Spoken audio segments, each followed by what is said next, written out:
प्यारे बच्चों, कल मैंने डिविजिबिलिटी रूल में 2, 3, 4 और 5 यानी 2, 3, 4 और 5 से विभाज्यता के बारे में आपको बताया था। आज मैं आपको 6, 7, 8 और 9 से विभाज्यता के बारे में बताऊंगा। पहले मैं आता हूं divisibility by 6.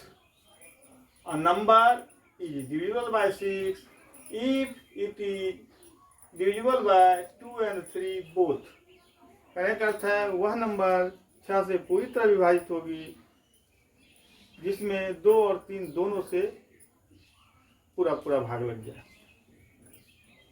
एग्जाम्पल में जैसे कि 216 है, इसमें 2 से भाग लग जाता है क्योंकि लास्ट में 6 है। हम सभी जानते हैं लास्ट में 6 रहता है तो 2 से पूरा भाग लगता है।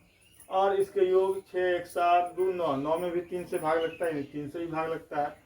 तो 216 में 2 और 3 से पूरी तरह से यह विभाजित हो जाती है 216, इसलिए इसमें 6 से भी यह पूरी तरह विभाजित होगी। इसी तरह 4326 है, इसमें भी जब 2 से भाग देते हैं पूरी तरह विभाजित होती है, 3 से भाग देते हैं पूरी तरह विभाजित होती है, इसलिए 6 से भी पूरी तरह विभाजित होगी। अब आते हैं डिविजिबिलिटी बाय 7 का थोड़ा सा अलग रूल है, इसलिए इसको मैंने थोड़ा विस्तार से लिखा है, प्रयोग इसको एग्जाम्पल के साथ मैंने बताया है। Can I remove the last digits, double it, subtract it from the rest number and continue doing this until only one digit remains. If this is 0 or 7, then the original number is divisible by 7. कहने करती है, ये कह रहे हैं कि जो भी हम संख्या लेते हैं यह पता करना हो कि यह 7 से पूरी तरह विभाजित होगी कि नहीं, तो सबसे पहले हम लोग क्या करते हैं, उससे लास्ट नंबर को अलग कर लेते हैं और उसको डबल कर देते हैं। और डबल करने के बाद दुगुना जो बच जाता है उसमें से उसको घटा देते हैं। जितना प्राप्त होता है उसका भी फिर लास्ट नंबर हम लोग निकाल लेते हैं, उसको डबल करके बचे हुए से में घटाते हैं।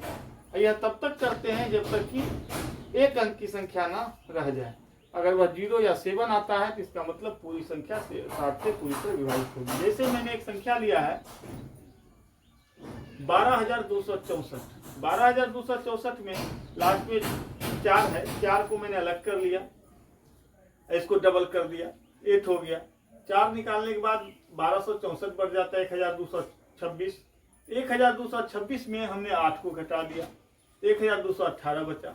फिर 1218 में से 8 को मैंने ले लिया, उसको डबल कर दिया, 16 हो गया। और 8 निकाल लिया तो यहाँ 121 बचा, 121 में फिर 16 को मैंने घटाया, 105 बच गया। फिर 105 में से 5 को मैंने निकाल लिया, उसको डबल कर दिया, 10 हो गया। फिर 10 में से 10 घटाया, 0 हो गया। यहाँ पे 0 आ रहा है, इसका मतलब यह है कि 12,264 यानी 12,264 यह 7 से पूरी तरह विभाजित होगी। अन्य एग्जाम्पल भी इसके हो सकते हैं जो आप ट्राई कर सकते हैं अपने कॉपी में, और ट्राई कीजिएगा इस तरह से।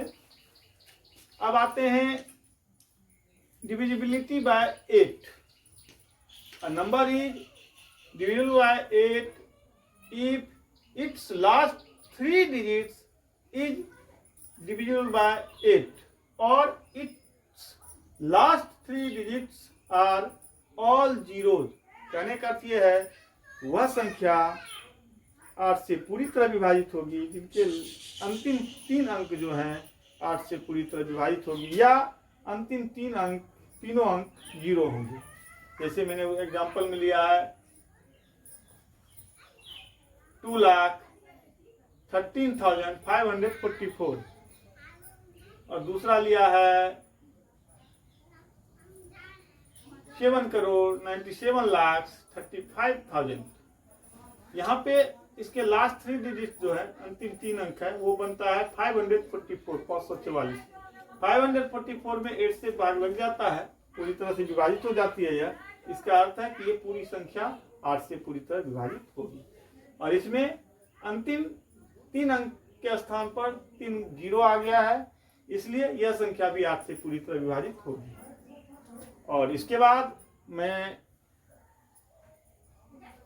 डिविजिबिलिटी बाय 9 यानी 9 से विभाजिता, इसका सेम वही नियम है जो 3 से था। मैंने बताया था कि 3 से जब हम जांच करते हैं तो उसके अंकों को जोड़ करके जितना प्राप्त होता है उसमें अगर 3 से भाग लग जाता है पूरी तरह तो वह संख्या 3 से विभाजित होती है। वही 9 में भी यानी 9 में भी वही रूल है।